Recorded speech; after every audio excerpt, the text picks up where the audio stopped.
Hello friends, welcome to Saumya maths classroom.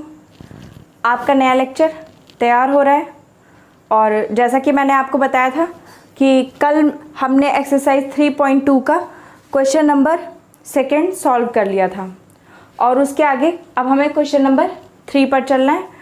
तो कल question number 2 तक हमने अपने मैट्रिक्स को ऐड किया था। अब आज हमें मैट्रिक्स का मल्टीप्लिकेशन सीखना है, यानी मैट्रिक्स को मल्टीप्लाई करना है। मैं आपको पिछली क्लासेस में मैट्रिक्स का मल्टीप्लिकेशन सिखा चुकी हूँ, लेकिन अब हम अपनी एक्सरसाइज पे आ गए हैं तो हमें कुछ क्वेश्चंस लगा करके देख लेना है।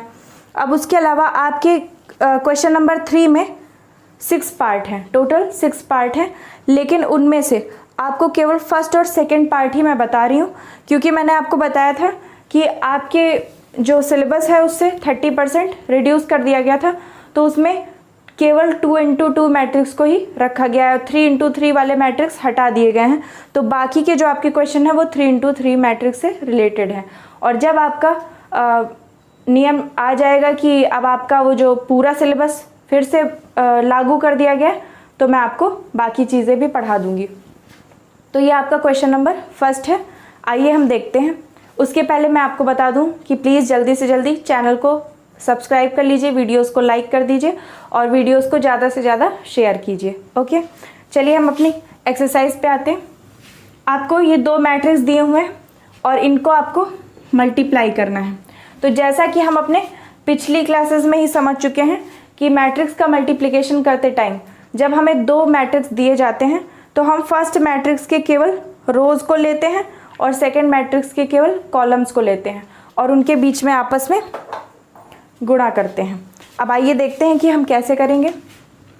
ये हमारी रो 1 है, ये हमारी रो 2 है, ये हमारा कॉलम 1 है और ये कॉलम 2 है। हिंदी में इन्हें पंक्ति और कॉलम को स्तंभ कहते हैं। तो हम अब क्या करेंगे, सबसे पहले ब्रैकेट लगा लेंगे, उसके बाद हम एक एक स्टेप में सॉल्व करते जाएंगे। मैंने आपको बताया था कि जो आपकी ये पोजीशन होती है, सबसे पहली ये पोजीशन 1 1 होती है, इसके बाद वाली 1 2 होती है, नीचे 2 1 होती है और लास्ट 2 2 होती है। अब हम इसी के हिसाब से अपनी रोज और कॉलम को चुनेंगे, यानी 1 1 पोजीशन के लिए पहली रो पहला कॉलम, 1 2 पोजीशन के लिए पहली रो दूसरा कॉलम, 2 1 पोजीशन के लिए दूसरी रो पहला कॉलम और 2 2 पोजीशन के लिए दूसरी रो और दूसरा कॉलम। इनके बीच को हम मल्टीप्लिकेशन करेंगे। अब इसके अलावा मैंने आपको ये भी बता दिया था कि रोज और कॉलम्स के बीच में 2 एलिमेंट हैं, तो पहले एलिमेंट का गुणा पहले एलिमेंट से होगा और दूसरे एलिमेंट का गुणा दूसरे एलिमेंट से होगा। तो आइए देखते हैं। ये हमारी रो है जिसका पहले एलिमेंट ए है और ये हमारा कॉलम है, क्योंकि 1 1 में हमें पहली रो और पहला कॉलम लेना है, तो ये रो का पहला एलिमेंट है और ये कॉलम का पहला एलिमेंट है। इन दोनों का गुणा होगा a इंटू ए। अभी मैं आपको थोड़ा लंबा समझा रही हूँ, उसके बाद में आप इसे थोड़ा शॉर्ट भी कर सकते हैं। जैसे आपको पता है a इंटू ए करेंगे तो a स्क्वायर आ जाएगा, लेकिन अभी हम लिख लेते हैं ताकि हमें पता चले कि कहाँ से हमारा आंसर आया। अब उसके बाद में ये पहली रो का दूसरा एलिमेंट है और ये पहले कॉलम का दूसरा एलिमेंट है, यानी यहाँ पर भी b है और यहाँ पे भी b है। और आपको मैंने बताया था कि बीच में हमेशा प्लस लगता है, तो b इंटू बी हो जाएगा यहाँ पर। अब हमारी जो 1 1 पोजीशन है वो फिल हो चुकी है। अब इसके बाद हम मूव करते हैं अपनी 1 2 पोजीशन पर। 1 2 पोजीशन पर आपको क्या करना है, पहली रो लेनी है और दूसरा कॉलम लेना है। अब पहली रो का पहला एलिमेंट a है और दूसरे कॉलम का पहला एलिमेंट -b है, यानी a का मल्टीप्लाई हमें किससे करना है, -b से। तो a इंटू -b, बीच में आपको पता है कि हमेशा प्लस लगता है।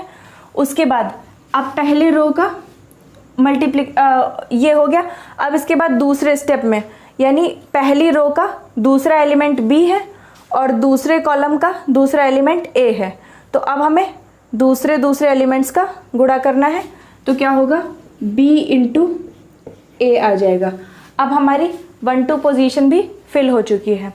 और अगर आपने अभी पिछली क्लासेस को नहीं देखा है तो जल्दी से उन्हें कवर कर लीजिए और कम से कम उस लेक्चर को तो ज़रूर देख लीजिए जिसमें आपने मैट्रिक्स को गुणा करना सीखा है, क्योंकि वो क्लास अल्टीमेट है और वो बहुत ही ज़रूरी भी है। ठीक है, तो पीछे से रिवाइज कर लीजिए, उसके बाद में ये क्लास जब आप देखेंगे तो आपको बहुत अच्छे से समझ में आएगी। अब इसके बाद हमारी 1-1 और 1-2 पोजीशन फिल हो चुकी हैं। अब हम अपनी 2-1 पोजीशन पर चलते हैं। तो 2-1 पोजीशन पर आप देखते हैं कि आपको दूसरी रो लेनी है और पहला कॉलम लेना है। तो दूसरी रो का पहला एलिमेंट -b है और पहले कॉलम का पहला एलिमेंट a है, तो यानी यहाँ पर -b इंटू a आएगा। अब बीच में आपको पता है प्लस होगा। उसके बाद अब दूसरी रो का दूसरा एलिमेंट a है और पहले कॉलम का दूसरा एलिमेंट b है, तो अब क्या आएगा, a इंटू b आएगा। अब 2-1 पोजीशन भी फिल हो चुकी है। अब लास्ट पोजीशन बची है 2-2 पोजीशन। इसमें हमें दूसरी रो और दूसरे कॉलम का गुणा करना है। तो दूसरी रो का पहला एलिमेंट -b है और दूसरे कॉलम का भी पहला एलिमेंट -b है, यानी यहाँ पर -b इंटू -b आएगा, बीच में प्लस हो जाएगा। दूसरी रो का लास्ट एलिमेंट a है, दूसरे कॉलम का लास्ट एलिमेंट a है, यानी a इंटू a आएगा इस जगह पर। अब हम इनको क्या करेंगे, सॉल्व कर लेंगे और सॉल्व करके नीचे लिख लेंगे आंसर। जब आप इसे और सॉल्व करेंगे तो क्या आएगा, a into a square plus b into b square. इसी तरह a का गुणा -b से होगा तो क्या आ जाएगा, -ab प्लस b का गुणा a से होगा तो ba आएगा। आप उसे ab भी लिख सकते हैं, क्योंकि मैंने आपको बताया था कि जो मल्टीप्लिकेशन होता है वो क्रम विनिमय होता है, यानी क्रम को आप रीअरेंज कर सकते हैं, ba को ab भी लिख सकते हैं। अब इसी तरीके यहाँ पर भी -b का मल्टीप्लिकेशन a से होगा तो -ab आ जाएगा और प्लस यहाँ a इंटू b है तो ab आ जाएगा। इसी तरह यहाँ पर -b इंटू -b है, माइनस माइनस कैंसिल हो करके प्लस b स्क्वायर आ जाएगा और plus a into a solve होकर a स्क्वायर आ जाएगा। अब आप देख रहे हैं कि आपको यहाँ पर -ab और प्लस ab मिला, जो दोनों कैंसिल हो जाएंगे, और यहाँ भी -ab प्लस ab मिला, ये भी दोनों कैंसिल हो जाएंगे। तो हमारा जो आंसर आएगा वो क्या आएगा, a square plus b square 0 0, और यहाँ जो b square plus a square है उसको भी हम a square plus b square लिख सकते हैं, और यही हमारा रिजल्टेंट मैट्रिक्स होगा या फाइनल रिजल्ट होगा। ओके, तो आई होप आप लोगों को ये क्वेश्चन अच्छे से समझ में आ गया होगा, और अब आप इसे नोट कर लीजिए या फिर उसका स्क्रीनशॉट ले लीजिए। अब हम मूव करते हैं अपने क्वेश्चन नंबर 2 पर।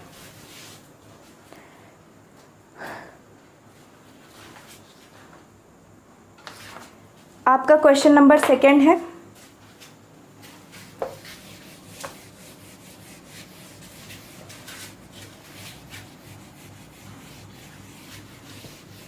क्वेश्चन नंबर 2 में आपको एक अलग ही तरह का मैट्रिक्स दिया हुआ है।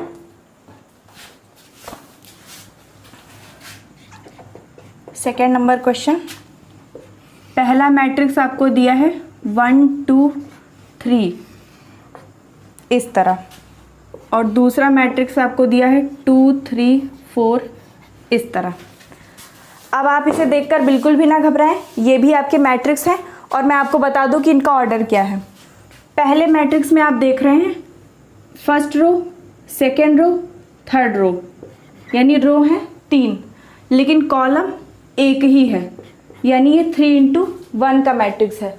आपने देखा कि रो 3 है, पहली, दूसरी, तीसरी, लेकिन कॉलम एक ही है, एक ही सीध में, एक ही लाइन में, वर्टिकल ऑर्डर में इन्हें सेट कर दिया गया, तो कॉलम एक ही है। तो 3 इंटू 1 का ये मैट्रिक्स है। और दूसरे को हम देखें तो रो तो एक ही है, यानी एक ही लाइन में हॉरिजेंटली इन्हें सेट कर दिया गया है, तो रो हमारी एक है, लेकिन कॉलम 1 2 3 3 कॉलम है, तो ये 1 इंटू 3 का मैट्रिक्स है। अब हम देखते हैं कि इन्हें कैसे मल्टीप्लाई करना है। मल्टीप्लिकेशन का रूल वही है, सिंपल हमारा, हमें उसी को फॉलो करना है। सबसे पहले हमें ब्रैकेट लगा लेना है और थोड़ा बड़ा लगाना है। अब हमें पता था कि पहले मैट्रिक्स की हमें रो को लेना होता था। तो पहली रो ये हो गई, दूसरी रो ये हो गई, तीसरी रो ये हो गई। और दूसरे मैट्रिक्स के हमें कॉलम्स को लेना था, पहला कॉलम, दूसरा कॉलम, तीसरा कॉलम। अब हम जानते हैं कि सबसे पहले हम अपने पहली रो के पहले एलिमेंट का गुणा पहले कॉलम के पहले एलिमेंट से करते हैं। अब आप देख रहे हैं कि ये आपका सबसे इजी मैट्रिक्स है, क्योंकि इसमें रो में भी एक ही एलिमेंट है, कॉलम में भी एक ही एलिमेंट है, यानी आपको कहीं भी 2 बार गुणा करने की ज़रूरत ही नहीं है। आप क्या करेंगे, अपनी रो के पहले एलिमेंट का गुणा कॉलम के पहले एलिमेंट से करेंगे, 1 × 2। अब बस इसके बाद में आप जो प्लस लगा करके कुछ लिखते थे उसको लिखने की ज़रूरत नहीं, क्योंकि आपके पास दूसरा एलिमेंट ही नहीं है। अब इसके बाद अब हम क्या करेंगे, हम जानते हैं कि पहली रो का गुणा पहले कॉलम से होता है, फिर पहली रो का ही गुणा दूसरे कॉलम से होगा, फिर पहली रो का ही गुणा तीसरे कॉलम से होगा। यानी जितने भी कॉलम होंगे अपनी एक रो को हम सेलेक्ट कर लेंगे और जितने भी गिवन कॉलम होंगे, जितने भी नेक्स्ट मैट्रिक्स में कॉलम होंगे, उन सबसे मल्टीप्लाई करके आंसर लिखते जाएंगे, वो कितने भी हों। ठीक है, तो पहली रो का गुणा पहले हमने पहले कॉलम से कर लिया। अब पहली रो का गुणा दूसरे कॉलम से करेंगे तो 1 × 3 क्या आएगा, आंसर में आएगा। फिर इसी तरह पहली रो का गुणा तीसरे कॉलम से करेंगे तो 1 × 4 आएगा। अब इसी तरीके अब हम अपनी दूसरी रो पे मूव करेंगे। अब इसी तरीके दूसरी रो का गुणा इन तीनों से होगा, तो दूसरी रो का गुणा पहले कॉलम से होगा 2 × 2, दूसरी रो का गुणा तीसरे कॉलम से होगा 2 × 3, और दूसरी रो का गुणा तीसरे कॉलम से होगा 2 × 4 आएगा। अब इसी तरीके हमको अपनी तीसरी रो पर पहुंच जाना है और तीसरी रो का भी गुणा इन तीनों से कर देना है। तीसरी रो का गुणा पहले कॉलम से 3 × 2, तीसरी रो का गुणा दूसरे कॉलम से 3 × 3, और इसी तरह तीसरी रो का गुणा तीसरे कॉलम से 3 × 4। अब डायरेक्ट हमें इसे सॉल्व कर देना है। आप चाहते तो पहले भी सॉल्व कर सकते थे, लेकिन मैं बाद में कर रही हूँ। 1 × 2 2, 1 × 3 3, 1 × 4 4, 2 × 2 4, 2 × 3 6, 2 × 4 8, 3 × 2 6, 3 × 3 9, 3 × 4 12। अब यही आपका रिजल्टेंट मैट्रिक्स है। आई होप आपको ये क्वेश्चन समझ में आ गया होगा, और अगर नहीं आया हो तो आप इस वीडियो को थोड़ा सा पीछे करके भी देख सकते हैं। ऑनलाइन की यही सबसे अच्छी खासियत है कि आप क्या कर सकते हैं, कोई भी क्वेश्चन ना समझ में आए वीडियो को पूरी दोबारा चला के देख सकते हैं, या केवल उस क्वेश्चन को भी दोबारा देख सकते हैं। तो आप फटाफट स्क्रीनशॉट ले लीजिए।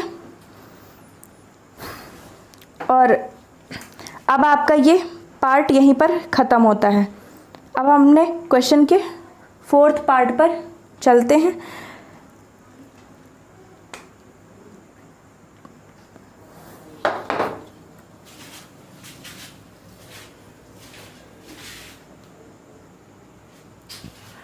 तो बच्चों हम अपने क्वेश्चन नंबर 6 पर चलते हैं।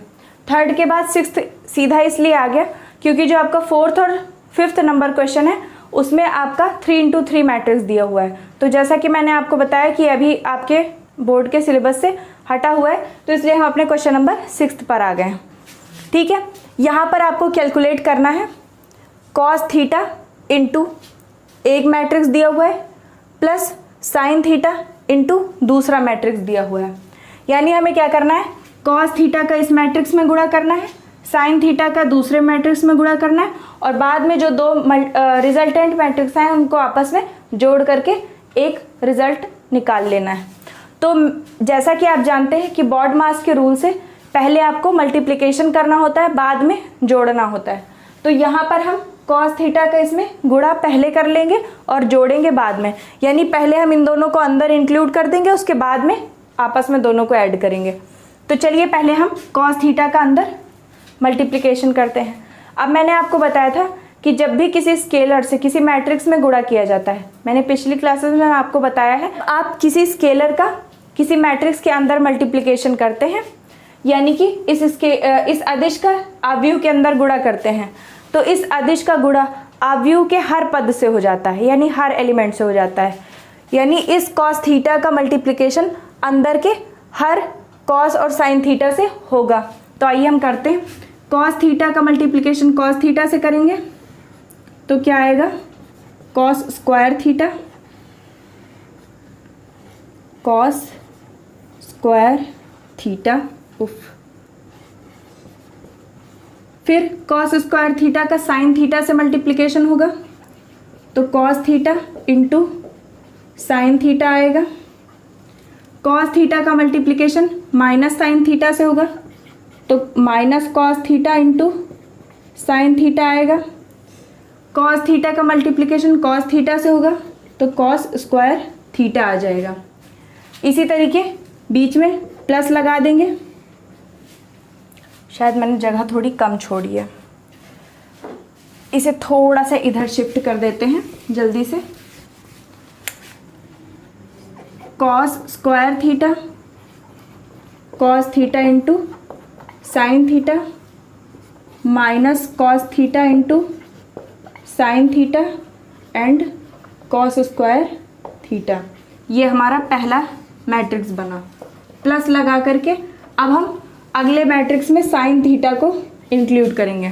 साइन थीटा का मल्टीप्लिकेशन साइन थीटा से करेंगे, sign square theta, sine theta का माइनस कॉस थीटा से, minus cos theta into sine theta, sine theta का कॉस थीटा से, sine theta into cos theta और साइन थीटा का साइन थीटा से साइन स्क्वायर थीटा। अब हमारा मल्टीप्लिकेशन कंप्लीट हो चुका है। अब हमें सिंपली इन्हें ऐड करना है। अब ऐड करने के लिए मैंने आपको रूल बताया था कि ऐड हम कैसे करते हैं, करस्पॉन्डिंग एलिमेंट्स को जोड़ते जाते हैं। करस्पॉन्डिंग एलिमेंट यानी जो दो एलिमेंट एक ही पोजीशन पे हों। तो यहाँ पर 1 1 पोजीशन पर है कॉस स्क्वायर थीटा और यहाँ 1 1 पोजीशन पर है साइन स्क्वायर थीटा। इसी तरह यहाँ 1 2 पोजीशन पर है cos theta into sine theta और यहाँ 1 2 पोजीशन पर है minus cos theta into sine theta. अब वैसे तो बीच में प्लस लगना था, लेकिन क्योंकि ये minus cos theta into sine theta इसलिए हमने माइनस लगा दिया। अब इस तरह यहाँ 2 1 पोजीशन पर है minus cos theta into sine theta और प्लस यहाँ 2 1 पोजीशन पर है sine theta into cos theta और लास्ट पोजीशन पर यहाँ पर है कॉस स्क्वायर थीटा और यहाँ लास्ट पोजीशन पर है साइन स्क्वायर थीटा। अब जब हम इन्हें सॉल्व करेंगे तो हम देखते हैं यहाँ पर cos theta into sine theta plus में है, यहाँ cos theta into sine theta minus में है। वैसे ही यहाँ cos theta into sine theta minus में है और यहाँ प्लस में है, तो ये आपस में कैंसिल होकर 0 हो जाएंगे। और मैंने कल आपको बताया था कि sign square theta plus cos square theta एक आइडेंटिटी होती है, ट्रिग्नोमेट्रिक आइडेंटिटी, जिसकी वैल्यू क्या होती है, 1 होती है। तो आप क्या कर सकते हैं, इसकी जगह पर 1 रख सकते हैं, दोनों जगह पर 1 आ जाएगा। तो हमारा ये फाइनल मैट्रिक्स बनेगा sine square theta plus cos square theta equal to 1। ये दोनों कैंसिल होकर हो गए 0, ये दोनों भी कैंसिल होकर के हो गए 0 और ये sine square theta plus cos square theta equal to 1 और यही हमारा रिजल्टेंट मैट्रिक्स है। और इस क्वेश्चन के ऊपर आप इम्पॉर्टेंट भी ज़रूर लगा लीजिएगा क्योंकि ये क्वेश्चन काफ़ी इम्पॉर्टेंट है। ओके, आई होप बच्चों आपको आज की वीडियो पसंद आई होगी और समझ में भी आई होगी। अगर कोई चीज़ ना समझ में आई हो तो कमेंट सेक्शन पर लिखकर आप बता सकते हैं, अपनी सजेशंस को दे सकते हैं। उसके अलावा प्लीज़ जल्दी से जल्दी सब्सक्राइबर्स को 1000 प्लस कीजिए ताकि आपकी लाइव क्लासेस शुरू हो सकें। और जल्दी से जल्दी वीडियोस को लाइक कीजिए, चैनल को सब्सक्राइब कीजिए, वीडियो और चैनल की लिंक को खूब शेयर कीजिए फेसबुक पर, टेलीग्राम पर, व्हाट्सएप पर, इंस्टाग्राम पर, ताकि ज़्यादा से ज़्यादा आपके भाई बहन जिन्हें इस समय पढ़ाई करने की बहुत ज़रूरत है और वो फीस अफोर्ड नहीं कर सकते, वो ये क्लासेस एक्सेस कर सकें। Okay, thank you.